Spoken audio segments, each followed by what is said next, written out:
हाम्रो च्यानल श्रवण काव्यमा यहाँहरूलाई स्वागत छ। हामी विगतका केही अङ्कहरूबाट अनुपम पोखरेलले लेख्नुभएको सद्गुरु जीवनी र दर्शन यहाँहरू समक्ष वाचन गरेर सुनाइरहेका छौँ। आजको अङ्कमा हामी दर्शन जीवनका रहस्यहरू शीर्षकबाट अन्तर्यात्राका रहस्यहरू यहाँहरू समक्ष वाचन गरेर सुनाउनेछौँ। यदि तपाईँहरूले यसभन्दा अघिल्ला अङ्कहरू सुन्न छुटाउनु भएको छ भने डिस्क्रिप्सनमा दिइएको लिङ्क मार्फत अगाडिका अङ्कहरू सुन्न सक्नुहुनेछ। अन्तर्यात्राका रहस्यहरू। जीवनको हालसम्मको यात्रामा हामीले जे जति गऱ्यौँ र आउने दिनहरूमा जे जति गर्नेछौँ ती सबै हामीले आनन्दको खोजका लागि गरेका हौँ। चाहे व्यापार गरौँ वा जागिर खाउँ, घर गृहस्थी गरौँ वा सन्यास नै लियौँ, यी सबैमा खुसीको प्राप्ति नै कारक रहेको हुन्छ। सानोमा स्वर्गका सुविधाहरूको बयान सुनेकाहरूले स्वर्गको खोजमा र प्राप्तिमा आफ्नो आनन्द देखेका हुन्छन्। रक्सी पिउनेहरूले रक्सीकै बोतलमा आफ्नो आनन्द देखेका हुन्छन्। चाहे जेसुकै गरौँ वा खोजौँ, हामी सबैले खोजेको र चाहेको त्यही एक अनुभव हो जसलाई हामीले आनन्द भनेर जानेका छौँ। जीवन ऊर्जाको यो स्वरूप जसलाई हामी म भनेर चिन्छौँ, खुसी, दुःख, तनाव लगायतका सारा भावना यसैको परिधिमा रहेर हुने अनुभव हो। यीमध्ये कुनै भावना र अनुभव हामी आफैलाई छान्ने अवसर दिएमा हामी सबैले खुसी र आनन्द नै छान्ने पक्का छ। संसारका सबै मान्छे आनन्दित भइदिएका भए संसारमा कुनै धर्मको अस्तित्व रहने थिएन। जुन समयमा हिन्दू धर्म विकसित हुँदै थियो त्यस समयमा यसले धर्मको रूप लिइसकेको थिएन, केवल एक सभ्यता र संस्कृतिको रूपमा थियो। त्यस समयका मान्छे यति आनन्दित थिए, ध्यान र प्रज्ञामा यति अवस्थित थिए, धर्मको कुनै आवश्यकता नै थिएन। योगको इतिहास केलाउने हो भने पनि सबै प्रक्रियाहरूको एउटै सार भेटिन्छ, मुक्ति र आनन्दको खोज। योगमा अन्तिम आनन्दलाई ब्रह्मानन्द भनिएको छ, जसको अर्थ सम्पूर्ण अस्तित्व नै आनन्दको स्रोतमा भएको कुराको बोध हुनु हो। परम मुक्ति र आनन्दको अवस्था नै ईश्वर बोध अथवा ईश्वर प्राप्तिको अवस्था हो। सृष्टिका सारा रहस्य हामी भित्रै अवस्थित छन्। जसरी शरीर प्रतिपल निर्मित भइरहेको छ त्यसरी नै समग्र ब्रह्माण्डमा सबै थोक निर्मित भएको हो। यस अर्थमा सृष्टिकर्ता हामी भित्रै विराजमान छन्। यस स्रोतलाई जसले पहिल्याउन सक्छ उसको जीवनमा दुःख र बन्धन रहँदैन। आनन्द र मुक्तिको तिर्सना कसलाई पो नहोला।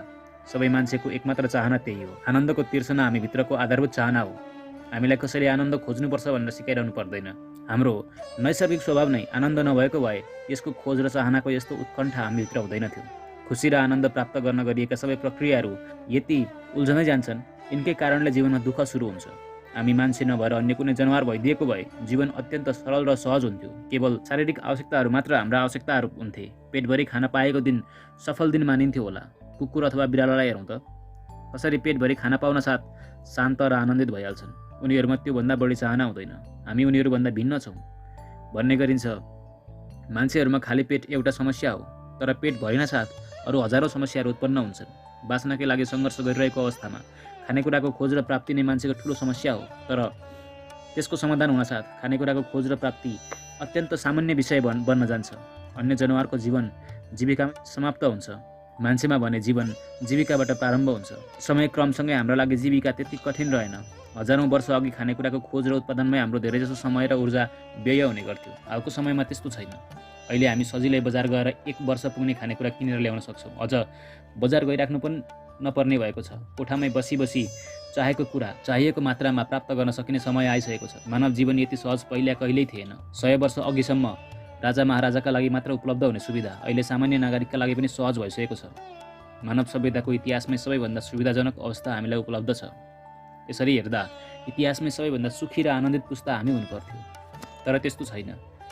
यति धेरै सुविधाका बावजुद हामी 1000 वर्ष अघिका हाम्रा पुर्खा जति पनि सन्तुष्ट छैनौँ। यसको कारण खोज गरिनु आवश्यक छ। यस विषयमा केही सामान्य प्रश्नबाट चर्चा सुरु गरौँ। खुसी र आनन्दको अवस्था के हो? उत्तर सहज छ।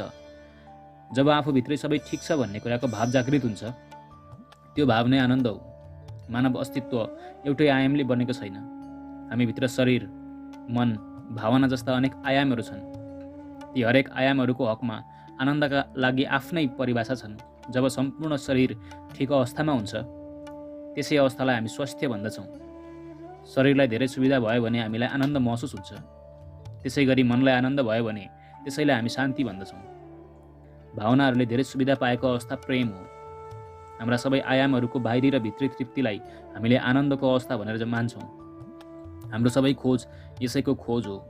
कोही परलौकिक खोजीमा लागेका छन् भने उसको अभिष्ट पनि त्यही नै हो। फरक यति हो, हामी बाहिरका वस्तुहरूमा आनन्द खोजिरहेछौँ, ऊ भित्र आनन्द खोज्नमा डुबेको छ। सम्पूर्ण मानव जीवनको खोज आनन्द नै हो। यस खोजमा भएका सफलता र असफलता नै हाम्रो जीवनको सार हो।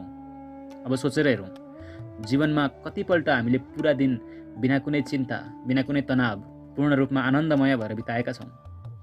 24 घण्टा लगातार शान्त र आनन्दित भएर बिताएको कुनै एक दिन छ हाम्रो जीवनमा? यसको उत्तर प्राय सबैबाट एकै किसिमको आउने पक्का छ। हामी सबैको जीवनमा आनन्द र खुसीका केही क्षण पक्कै आए। ती क्षणहरू आउन त आए, तर एकैछिनमा बिलाएर गए। खुसी र आनन्दको स्थायी अनुभव हामीसँग छँदै छैन। जीवनमा धेरैपल्ट खुसीका क्षण आए पनि तिनको अन्त्य हुन बेर लाग्दैन। जति ठुलो खुसी नै किन नहोस्, सामान्य कुराले नै त्यसलाई भङ्ग गरिदिन सक्छ। एक दिन पनि पुरै आनन्दमा बिताएको अनुभव हामीसँग छँदै छैन। मानौँ कुनै दिन हामी निकै सजधज गरी बाहिर कतै गएर आयौँ। त्यहाँ सबैले हाम्रो सुन्दरताको प्रशंसा गरे। हाम्रो खुसीको सीमा नै रहेन। त्यही खुसी घर आउन साथ घरका कसैले केही भनिदिने बित्तिकै रोहित हुन्छ। यो हामी सबैको दैनिक अनुभव हो। भित्रैबाट आनन्दको अनुभव भइरहेको बेला हामीलाई सम्पूर्ण संसार नै अर्थपूर्ण र आनन्दित लाग्छ। यस अवस्थामा अरूप्रति कस्तो व्यवहार गर्नुपर्छ भनेर हामीलाई कसैले केही सिकाउनै पर्दैन। आफू खुसी भएको बेलामा हामी सबैसँग मैत्री भावले व्यवहार गर्छौँ। यसबाट स्पष्ट हुन्छ, शान्त र आनन्दित समाज बनाउनु छ भने पहिला हरेक व्यक्ति आफू आनन्दित र शान्त हुनुपर्ने रहेछ। हाम्रो व्यक्तिगत सफलता हामीले आफूभित्रको शारीरिक तथा मानसिक क्षमता र स्रोतको कति मात्रामा उपयोग गर्न सक्छौँ भन्ने कुरामा निर्भर गर्छ। शान्त र आनन्दित नभई आफ्नै क्षमताहरूको पनि चाहिँदो उपयोग गर्न सकिँदैन। शरीर र मन आनन्दित भएको अवस्थामा हाम्रो क्षमता बढेर जान्छ भन्ने बारेमा पर्याप्त वैज्ञानिक प्रमाणहरू छन्। 24 घण्टा आनन्दित रहन सक्ने हो भने हाम्रो बौद्धिक क्षमतामा लगभग 4 गुणाले बढोत्तरी हुन्छ। त्यसैले शान्त र आनन्दित संसारको सिर्जनाका लागि मात्र नभई व्यक्तिगत सफलताका लागि पनि शान्ति र आनन्द प्राथमिक कुरा हो। हामी सबैको चाहना र संसारकै भलोका लागि पनि आवश्यक कुरा हो खुसी र आनन्द। हामी र हाम्रो खुसीको बीचमा बाधक बनेर उभिएको एउटा तगारो छ। यो तगारो मान्यताहरूको तगारो हो। हामी अरूले जे जति बनाइदिएका छन् त्यसैलाई बिना परीक्षण अन्तिम सत्य मानेर हिँडेका छौँ।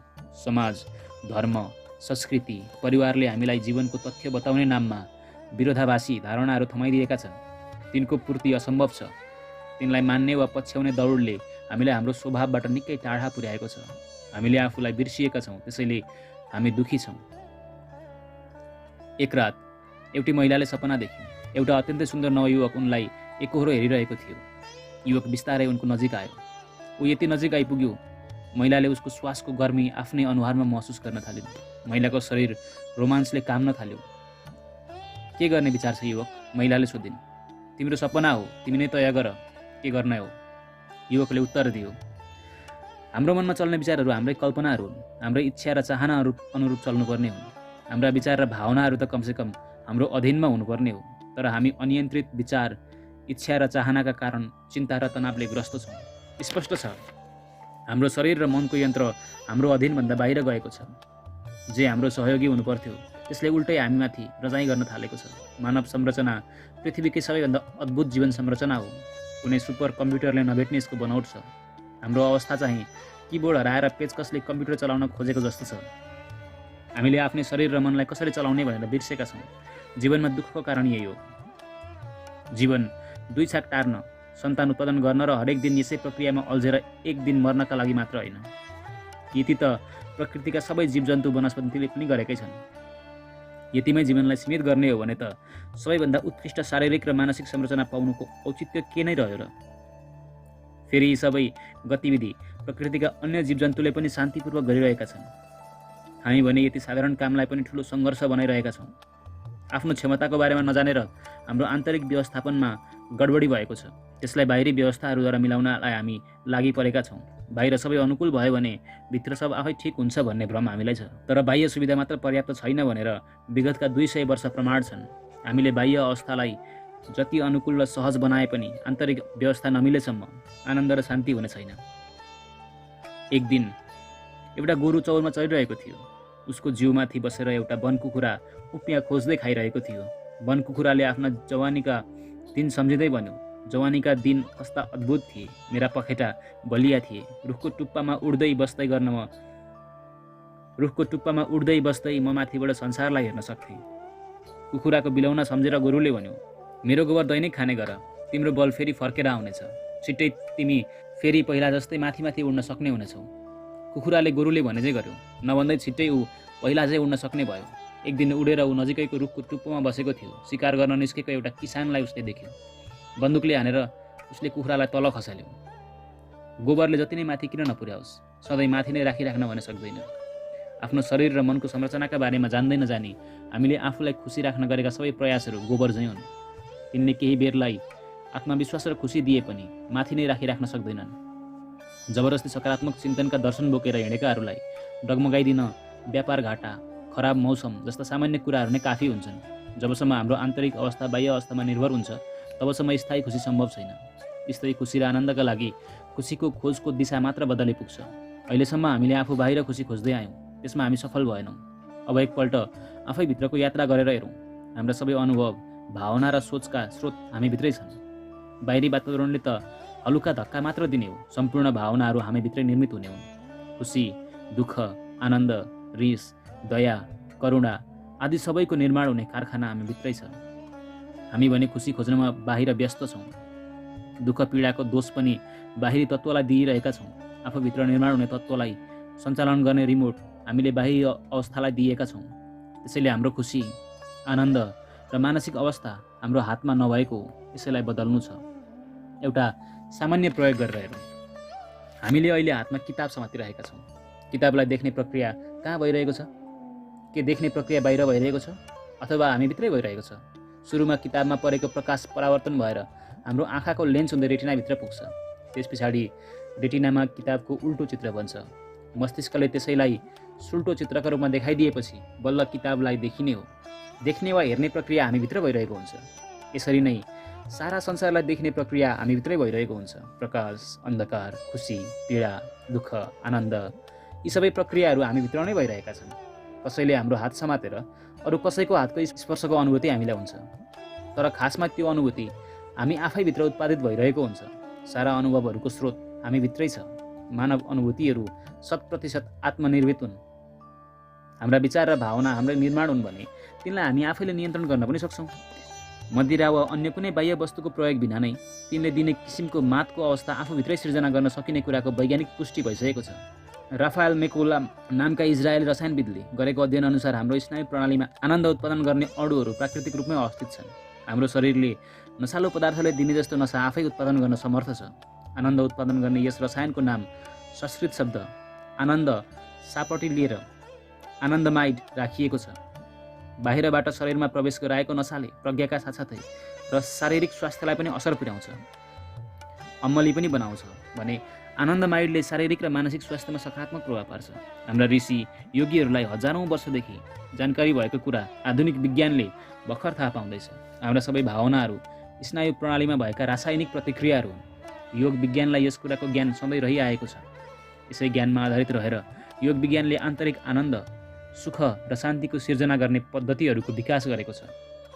यस पद्धतिमा श्वास प्रश्वासको प्रयोगबाट अद्भुत आनन्दको अनुभूति हुन्छ।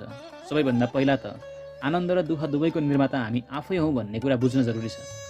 त्यसपछि बल्ल दुःख निरोध र आनन्दको निर्माणका विषयमा चर्चा गर्न सकिन्छ। हामीमध्ये धेरैले शान्तिलाई नै आध्यात्मको अन्तिम प्राप्ति हो भन्ठानेका छौँ। यो सरासर गलत हो। आध्यात्म शान्तिको खोज र प्राप्तिभन्दा धेरै गहिरो छ। शान्ति त धेरै नै सामान्य र आधारभूत भावना हो। जीवनमा शान्ति आवश्यक त छ, तर यो नै अन्तिम उद्देश्य भने हुँदैन। आध्यात्मिक मार्गको धेरै अपव्याख्या भएको छ। धेरै मानिसहरू शान्ति पाउन आध्यात्मिक हुँदैमा मानिसहरूको आध्यात्म प्रेम देखिने होइन, बरु मान्छे आफ्नो अप्राकृतिक जीवनशैलीका कारण शान्ति जस्तो सरल र सहज अवस्थाबाट पनि कति वञ्चित भएको रहेछ भन्ने कुरा देखिन्छ।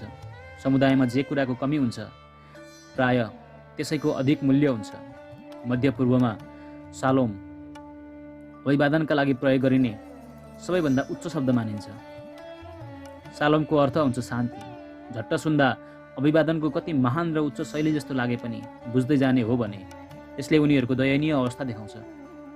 जुन समाजले शान्तिको चाहना र कामना गर्छ त्यो समाजमा स्पष्ट रूपमा हिंसा र तनाव व्याप्त हुन्छ। शान्ति जस्तो नैसर्गिक अवस्था पनि आजको हाम्रो समाजमा यति दुर्लभ भइसकेको कुरा यस्ता उदाहरणहरूबाट देख्न सकिन्छ। मरुभूमिमा कैयौँ दिन हराएर भोको र प्यासी भएको बटुवाले कल्पना गरेको ईश्वर पक्कै खानेकुराको स्वरूपको अथवा खानेकुरा प्रदान गर्ने खालको हुन्छ। गरिब देशहरूमा अझै पनि खानेकुराको पूजा गरिन्छ। त्यसै गरी धनी देशहरूमा प्रेमलाई ईश्वर स्वरूप मानिन्छ। खासमा हामी जेबाट वञ्चित छौँ त्यसैलाई हामीले उच्च सम्मान र श्रद्धा दिने हो। आफूसँग जे छैन हामीलाई त्यही वस्तु नै धेरै महत्त्वपूर्ण लाग्ने हो। अशान्त समाज र तनावग्रस्त मानिसहरूले ईश्वरलाई शान्तिको स्वरूप मान्नु वा आध्यात्मलाई शान्ति पाउने विषयका रूपमा बुझ्नुको पछाडिको कारण पनि यही हो।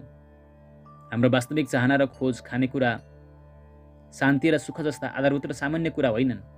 यी सबै पायौँ भने पनि हामी पूर्ण रूपमा सन्तुष्ट हुने छैनौँ। हामीभित्र अनन्तताको प्यास छ। विभिन्न खोजहरू मार्फत हामीले त्यसैको तृप्ति खोजेका हौँ। हामीलाई पूर्ण रूपमा सन्तुष्ट त्यही एक अवस्थाको प्राप्तिले मात्र दिन सक्छ। अध्यात्मको परम प्राप्ति यही हो। जीवनको अभिष्ट पनि यही हो। यसभन्दा कममा कहिल्यै राजी हुनु हुँदैन। केही विशेष व्यक्तिहरूमा मात्र आध्यात्मिक प्यास हुन्छ भन्ने हाम्रो मान्यता पनि गलत हो। आध्यात्मिक प्यास सबैमा छ। केवल त्यो प्यास मेटाउन हामी गलत वस्तुहरूको सहारा लिइरहेका छौँ र तीबाट सोचे जस्तो सन्तुष्टि नपाएर तनावग्रस्त छौँ। हाम्रा सारा चिन्ता र तनावको कारण असन्तुष्टि हो। सन्तुष्टिको कारण केही कुरा आफूले सोचे जस्तो नपाउनुको निराशा हो। यसैबाट प्रष्ट हुन्छ कुनै सांसारिक वस्तु वा सम्बन्धको प्राप्तिले हामीलाई सन्तुष्ट बनाउन सक्दैन। दुःखबाट आक्रान्त भएर हामी आध्यात्मको सहारा लिन पुग्छौँ। स्मरणीय कुरा के छ भने दुःखी अवस्थामा हामीले प्रार्थना गरेको भगवान र पालना गरेको आध्यात्मिक मार्गले हाम्रो जीवनलाई रूपान्तरण गर्न सक्दैन।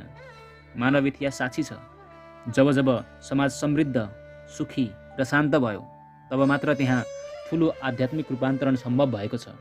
आध्यात्मले शान्ति दिने होइन। शान्त र आनन्दित व्यक्ति मात्र सही अर्थमा आध्यात्मिक हुन सक्छ। आध्यात्मिक खोज एक चुनौती हो जुन समाज वा व्यक्तिलाई खुसी रहनु नै जीवनको ठुलो चुनौती भनेको हुन्छ। त्यस्तो समाज वा व्यक्तिले आध्यात्मिक खोजको चुनौती उठाउन सक्दैन। नदी किनारमा एउटा बुढो मान्छे बल्छी हालेर माछा मारिरहेको थियो। त्यसै क्रममा उसको बल्छी एउटा भ्यागुतामा पर्यो। भ्यागुतालाई बल्छीबाट निकालेर उसले पुनः नदीमै फाल्न लाग्दै थियो। भ्यागुता एक्कासी मान्छेको आवाजमा बोल्यो, मेरो ओठमा चुम्बन गर, म 16 वर्षकी सुन्दरी राजकुमारीमा परिणत हुनेछु।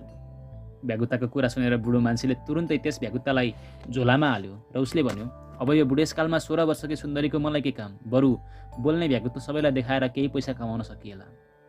आफ्नो असक्षमताको कारण हामीले खुम्चिएर चुनेको मार्ग कहिल्यै ती असक्षमताहरूको समाधान बन्न सक्दैन। खुसी हुन नसक्ने हाम्रो स्वभावकै कारण हामीलाई जीवनका सामान्य उतार चढावहरू पनि विकराल समस्या झैँ लागेका हुन्। अहिलेको संसार त आनन्दित हुनु नै परम सुख हो भन्ने मानेर हिँडेको छ, जबकि जीवनका सम्भावनाहरू तीभन्दा निकै विराट र अनन्त छन्। खुसी, शान्ति र आनन्द जस्ता सामान्य चिजहरूलाई नै मान्छेले जीवनको परम उद्देश्य ठान्नुको पछाडि उसको जीवनलाई हेर्ने गलत दृष्टिकोण जिम्मेवार छ। अहिलेको मान्छेले घर परिवार, जीविकोपार्जनका लागि आफूले गर्ने काम, आफू बस्ने घर, आफूले प्रार्थना गर्ने देवता, आफ्ना सम्बन्धहरूलाई नै जीवन भनेर बुझेको छ। जीवन त्यति सङ्कुचित कुरा होइन।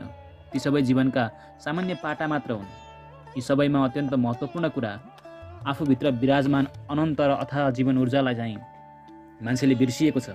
आफूभित्र निहित ऊर्जाको विस्मरण र आफूभन्दा बाहिरका क्षुद्र र क्षणभङ्गुर कुराहरूलाई चाहिँ हामी आफ्नो अस्तित्व मानेर हिँडेकाले मान्छे खण्डित र तनावग्रस्त छ। शान्ति र आनन्द प्राप्तिका आधार सांसारिक वस्तु र सम्बन्धहरूमा छैनन्, ती आफैभित्र छन्। यसको बोध कसरी गर्ने, अविचलित र अखण्ड आनन्दको अवस्था कसरी पाउने भन्ने बारेमा चर्चा गरौँ। अब यसको बोध कसरी गर्ने, अविचलित र अखण्ड आनन्दको अवस्था कसरी पाउने भन्ने बारेमा चर्चा गरौँ। एउटा बटुवा कतै जाँदै थियो।